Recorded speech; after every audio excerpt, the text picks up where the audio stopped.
형이 이렇게 또 세계가 격변하는 시간에 또 이렇게 이 헤게모니를 쟁취한다거나 아니면 뭐 이런 식으로 치고 나가야지 또 이제 다음 그 한 세대를 또 먹고 살 수 있는 건데 그렇죠. 여기서 또 놓치면 이제 우리나라 한참 이렇게 막 발전할 때 네. 뭔가 이 기회를 못 잡은 사람들은 또 한동안 또 가난해서 살아야 되듯이. 진짜 재밌는 예가 있거든요. 네. 적기법이라고 아세요? 빨간 깃발법이라는 건데 네. 처음에 산업혁명이 일어나고 엔진이 만들어진 게 영국이잖아요. 네. 영국 차가 유명하지 않거든요. 독일 차가 유명하단 말이에요. 그렇죠. 왜 이렇게 된 걸까? 거기에 이제 적기법이 있습니다. 네.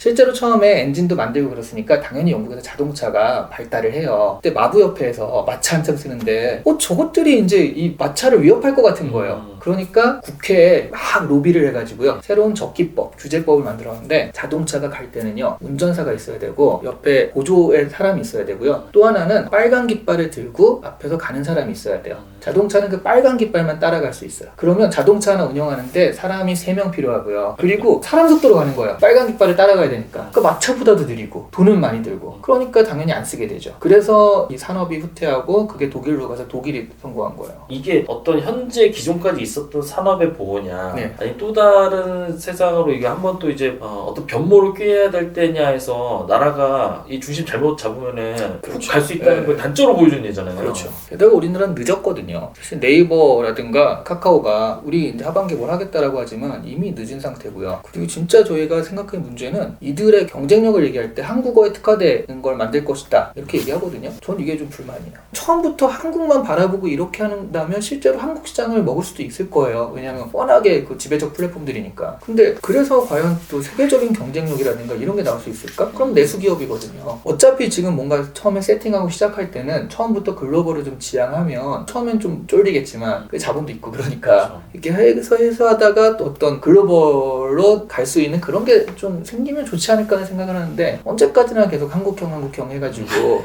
좁은 그 우물안으로 만들 것이냐. 구글 같은 거 우리가 좀 활용하면 이게 저절로 막 외국 사이트도 많이 드나들면서 견문이 넓어지는데 네이버 안에만 있으면요 진짜 한국밖에 몰라요. 그렇죠. 그래서 GPT 같은 경우도 들어오는데 한 달 이상 지연이 됐고요. 그러니까 이거를 우리나라가 만드는 거지만 세계적으로 다 같이 쓰는 이런 걸 해야지 정말로 지금 뭐 선진국? 선도하는 나라? 뭐 이렇게 되는 건데 계속 이제 산업 자체에서 한국 이래버리면 세국 정책도 아니고 그래서 좀 경쟁력을 물론 한국말이 좀 특화되어 있겠지만 그것만 삼아서는 안 된다라는 말씀을 드리고 싶은 거죠. 또 교수님 말씀 듣다 보니까 또 이게 문제점으로 제가 또 이제 떠오르는 게 이 챗GPT가 어느 평균 수준의 글을 써준다고 하니까 네. 지금도 사실 글 쓰는 거에 되게 약해져 있잖아요. 네. 사람들이 더 약해지지 않을까. 더 약해진다면 다시 말하면 또 어느 정도 일반 대중들의 좀 우배화를 촉진시키지 않을까. 네. 제가 약간 급진적인 그 생각인데 분명히 그럴 거예요. 근데 이제 제 얘기는 그래서 뭐가 문제죠? 라는 거예요. 그러니까 과제를 얘네들이 하면 안 돼. 왜냐면 정보를 통합해가지고 뭔가 만드는 건 그런 능력과 연습을 사람이 해야지 그걸 얘한테 맡기면 네 능력이 없어지는 거니까. 그러니까 교육은 이러면 안 돼. 그러니까 과제는 챗GPT로 하지 마. 이런 논리인 거잖아요. 맞죠? 네, 맞는데 그래서 내가 그런 능력을 가지고 사회로 나갔어요. 근데 사회에서는 다 챗GPT로 결과만 가지고 하는 거예요. 네. 그럼 내 능력은 어디다 쓰죠? 그것도 그렇네요. 네, 그러니까 교육은 과정이 중요한 건 맞습니다. 네. 근데 사회에 나가보면 과정이 중요하지 않아요. 내가 제안서를 가져가는데 이 제안서를 야 이거 챗GPT로 하셨어요? 안 돼요. 이러진 않잖아요. 딱 보고 좋은데요? 결과만 가지고 얘기하는 거지 그거를 챗GPT가 했든 네가 했든 아무 상관이 없거든요. 과정은 교육에서만 중요한 거지. 네. 뭐 사회 우리 필드 프로들의 세계에서는 그러니까. 결과만 중요한 거지 과정은 중요하지 않은 그렇죠. 거죠. 그 불법이 아니라면 상관없는 그렇죠. 거잖아요. 네. 그럼 결과적으로 뭐냐면 사회가 원하는 건 이건데 교육은 옛날 거라고 있단 말이죠. 옛날로 치면은 조선시대에 막 사서삼경, 삼강오륜을 외우고 있는 거죠. 지금 우리 근대로 넘어와서 그런 거 이제 안 하는데 이런 거랑 되게 비슷한 상황이 벌어질 수 있다는 거예요. 그래서 얼마 전에도 어떤 그 과학자분이 얘기하시기를 쓰는 두뇌가 달라질 수 있다. 그러니까 챗GPT가 이제 하나의 그 예시고요. 앞으로 AI들이 그렇게 여러 가지 정보들을 제공하는 식으로 가게 되면 내가 정보들을 통합하는 영역의 그 두뇌가 좀 쇠퇴하는 대신 창의성을 발휘하는 쪽이 더 발달한다는 얘기예요. 왜냐하면 내가 어떤 질문을 하냐에 따라서 다른 사람들과 다른 대답을 받거든요. 그러니까 이 질문을 어떻게 할 것인가 기획하고 창의적인 그런 쪽이 더 사회에서 필요한 능력이 되는 거죠. 지금은 오히려 통합하고 정리하고 분석하는 능력이 사회에서 더 알아주거든요. 근데 이쪽이 더 되면서 우리의 교육이나 이런 것도 이렇게 발달할 수 있다. 챗GPT로 촉발된 앞으로의 미래 사회를 생각해보면 충분히 저도 교육은 그렇게 갈 수 있다 생각하거든요. 하긴 그렇네요. 그런 교육 자체의 과정에서 우리가 반드시 짚고 넘어가야 될 과정이 있으면 그것만 또 집중적으로 배운다거나 하면 되는 거지. 네. 또 전반적으로 이제 모두 다 기계가 다 대체해서 더 이상 이제 쓰지 않는 기술들을 공을 들여서 배워나갈 필요는 없는 거죠. 그렇죠. 마치 우리 현대는 다 이제 컴퓨터로 문서 작성을 하고 그 네. 이전에 뭐 펜으로 작성했지만 네. 굳이 이제 먹을 갈고 이걸 가르칠 필요는 없다는 거죠. 그렇죠. 그러니까 글쓰기 능력이 지금도 문제가 되는 건 사회에 나가면 글 쓸 일이 많잖아요. 사유서부터 네. 제안서부터 PT도 막 쓰는데 생각보다 네. 많이 쓰거든요. 네. 근데 그런 걸 안 배우고 오니까 이제 문제가 되는 건데 그런 글 쓸 일이 별로 없어진다면 제가 이제 책에서도 얘기했지만 직장인들이 일단 환영하는 게 문서 중에 안 중요한 부분들이 있어요. 네. 그러니까 제안서면은 뭐 기획 배경 뭐 이런 것들 안 중요하거든요. 제가 예전에 이제 정부 기관에서 PT 심사를 하는데 같은 과제에서 7개 업체가 들어와서 PT를 하는 거예요. 네. 당연히 처음에 개요, 기획 배경 뭐 이렇게 시작을 하잖아요. 네. 이분들은 하나 하지만 저희는 지금 7번을 봐야 되는데 앞에가 다 똑같아요. 나중에 한 3번째, 4번째 되니까 심사위원장님께서 그 됐고 그 앞에 그거 비슷하니까 하지 마시고 그냥 이 사업의 차별점 요것만 얘기하시라. 예 알겠습니다. 자 배경부터 말씀드리겠습니다. 이러면 딱 그렇게 준비를 했기 때문에 빼고는 못하는 거예요. 저희가 심사할 때도 전혀 안 보거든요. 그런 부분들. 왜냐면 다 똑같으니까. 그런 것들을 챗GPT로 작성하면 돼요. 이 사업의 배경 써줘. 촥촥촥. 다른 것과 차별점이 뭔지 요것만 내가 이제 집중해서 하고요. 지금 그래서 직장인들 당장에 뭐 퇴사 사유 이런 거 있잖아요. 휴가 사유 이런 거. 사실 아무 글이나 써도 되는 거잖아요. 그거. 그런 안 중요한 것부터 지금 대체되고 있어요. 현재. 이렇게 저처럼 이게 미래 사회의 예견을 잘 못하는 사람 네. 또 교수님 모셔놓고 이렇게 말씀 듣다 보니까 아 그치 생각해보면 그게 걱정이었는데 또 막상 생각해보면 걱정이 아닐 수도 있겠다는 생각이 드네요. 네, 사회 자체가 바뀔 수 있는데요. 그렇죠. 옛날에 멜서스의 인구론이라고 인구는 이렇게 늘고 있는데 식량은 이렇게 늘고 있어. 그럼 결과적으로는 갭이 벌어지면서 이 많은 사람들이 굶어 죽겠구나. 그러면서 이제 야 이거 어떡하지? 적자생존 그런 개념들이 만들어진 거예요. 멜서스 인구론부터 시작을 한 건데 네. 나중에 보니까 안 굶어 죽었잖아요. 그 이유가 뭐냐면 인구가 는 건 맞아요. 근데 농업 기술이 발달해서 이렇게 돼버린 거예요. 그러니까 사회가 발달하고 시간이 지나면서 기술이나 이런 것들이 발달할 수 있다. 사회 구조가 바뀔 수 있다라는 생각을 못하고 이거 하나만 생각하고 나머지는 그대로 있다고 생각하는 거죠. 그것도 그 노동력이 또 농업으로 투입됐을 수도 있는 그렇죠, 거고. 그렇죠. 혹시 예전에 계산기가 나왔을 때도 우리 수학 교육이 무너진다 그렇죠, 이런 그렇죠. 걱정들 분명히 등장했을 것 같거든요. 그럼요. 야, 애들이 암산을 못하면 어떡해. 두 자리 곱하기를 못해 라고 이걸 했는데 기계에다 의존하면은 이게 네. 수학적 사고는 어떻게 할 거냐 마치 네, 이런 네. 것처럼. 사실 그럴 일이 없잖아요. 아 그쵸. 네, 암산을 해야 될 일이 없잖아요. 네, 원리만 알고 있으면 되듯이. 네, 사실 제가 한 가지 진짜 당장에 무너질 마켓 하나 알려드릴까요? 네. 자기소개서. 아 취업시장에서 자소서 첨삭부터 대필까지 사실은 꽤 많거든요. 챗GPT만 잘 활용하면 네. 자소서 같은 경우에는 내 자소서 써줘. 그럼 당연히 이상한 게 나오죠. 나는 이런 걸 했고 이런 거에 지원을 하면서 이렇게 자세하게 내 정보를 넣은 다음에 어디에 지원할 예정인데 그 회사는 어떤 회사야. 여기에 맞춰서 자기소개서 레주메를 써줘 하면은 꽤 그럴듯한 게 나와요. 그런데 이거가 내가 정말 이 회사가 들어가고 싶어 라고 하면 그거를 쑥 집어넣지 못할 거예요. 왜냐면 찝찝하거든요. 근데 그런 거 많잖아요. 2개 정도는 그런데 나머지는 공부 뜨니까 일단 써보고 보자. 그러니까 돼도 안 돼도 큰 상관없는 데들 많잖아요. 그런데 그렇죠. 당연히 이걸로 그냥 넣으면 되죠. 아 그쵸. 그래서 이게 순식간에 너무나 많은 자소서들이 오게 되는 거예요. 예전에는 자소서 때문에 2-3군데 지원했던 친구가 지금 10군데도 지원할 수 있으니까. 그래서 이게 다 대필 같은 걸 못하기 때문에 무너지느냐가 아니라 회사가 자소서를 중요성을 인정하겠냐는 거죠. 이게 누가 써 어차피 이렇게 막 넘치는 거면 그냥 쓰라고 해서 받긴 하는데 과연 그걸 가지고 뭐 채점을 하면 이렇게 할 것인가 과연. 그러니까 회사가 자기소개서를 인정하는 것들이 지금처럼의 비중은 아닐 수 있다는 거예요. 경위만 쓰고 나머지는 와서 얘기하자. 네.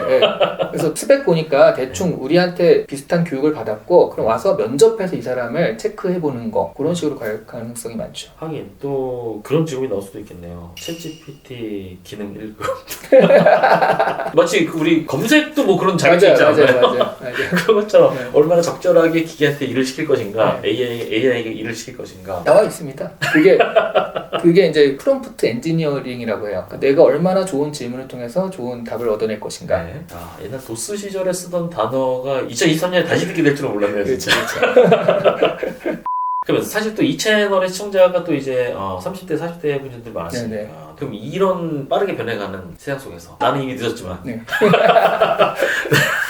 우리 자식들은 어떻게 할 것인가? 일단 그 생각부터 버려야 돼요. 어떤 나는 이미 늦었다. 아직 안 늦었나요? 40대면 정말 지금의 평균만 해도 앞으로 살아갈 날이 더 많거든요. 근데 지금 의학이 정말 빠르게 발전하니까 100세까지 살 수도 있어요. 그럼 지금 앞에 40세 말고 60 몇 년을 뭔가 일을 하면서 살지 않으면 그쵸. 그러니까 그런 거 있잖아요. 쿠팡이나 뭐 이런 거를 시키는 거 그 어르신들 안 배우다가 코로나 때 급하게 배우셔가지고 신세계를 만났다고 맨날 물 사다 나르고 슈퍼마켓 하루에 한 번씩 가고 막 그랬는데 이런 게 있다냐면서 막 지금 열심히 쓰시고 계시잖아요. 코로나가 아니었으면 안 배우셨을 분들인데 반대로 그 전에 배우셨으면 그 삶이 얼마나 편해졌겠어요. 근데 못 배우시는 게 아니라 안 배우신 거거든요. 그거는. 그렇죠. 급하니까 또 배우잖아요.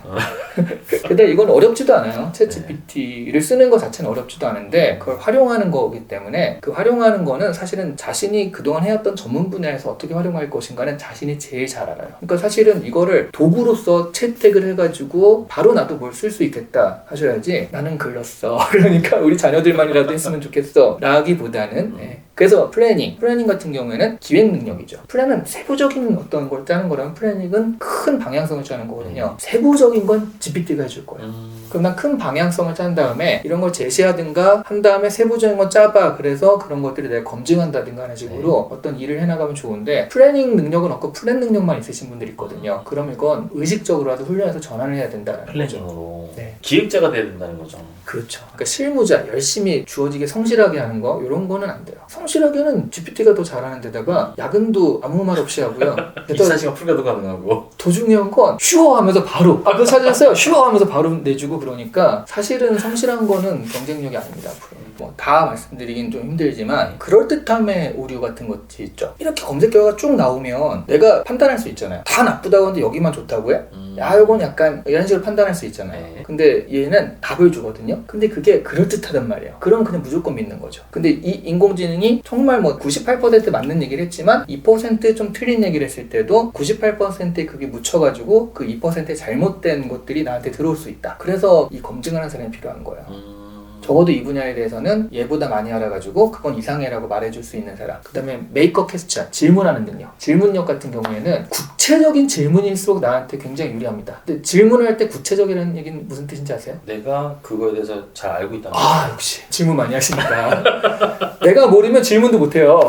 내가 거기에 대해서 좀 알니까 얘기하고 새로운 정보 나오면 거기에서 또 얘기했을 때 그게 핵심이 되는 거잖아요. 그러니까 사실은 메이커 퀘스천, 이 질문 능력은 핵심을 꿰뚫는 능력이라고 보시면 될 것 같아요. 그 다음에 어느 게 AI고 어느 게 기계인지 모르는 세상에선 사람이다라는 게 되게 중요한 포인트가 되거든요. 그래서 우리 함께라는 커뮤니티, 그 다음에 터칭, 사람의 어떤 휴먼 터치 같은 것들을 사람 냄새를 풍겨주게 하는 능력, 그런 것들이 필요하다. 그 중에 이제 제일 또 저한테 와닿았던 거는 기획자가 될 수 있는 능력. 네. 그리고 검증할 수 있는 능력. 네. 다시 말하면 이게 전문가라는 얘기죠. 네. 이 두 가지 능력은 꼭 갖고 있어야겠다는 생각이 드네요. 네.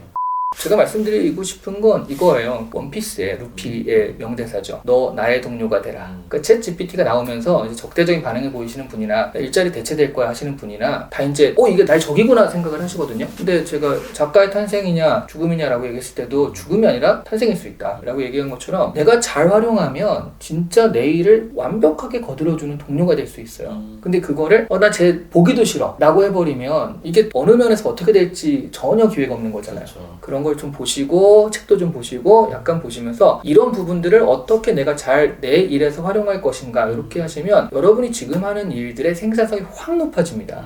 얼마든지 내 업무나 내 일에서 쓸 게 많거든요. 그러니까 어떻게 하면 내 동료가 될 것인가 이런 걸 잘 생각하시면서 챗GPT를 좀 접하셨으면 좋겠다. 그런 부분을 내가 잘 활용할 것을 찾으시길 바란다라고 말씀드리겠습니다. 오늘은 최근 GPT 제너레이션이라는 책을 집필하신 세 번째 출연하시는 우리 이지한 교수님 모시고 챗 GPT와 관련된 이야기 나눠보는 시간 가졌고요. 저도 다음 영상으로 찾아뵙겠습니다. 감사합니다. 카리라이스였습니다. 수고하셨습니다. 고생하셨습니다. 아유,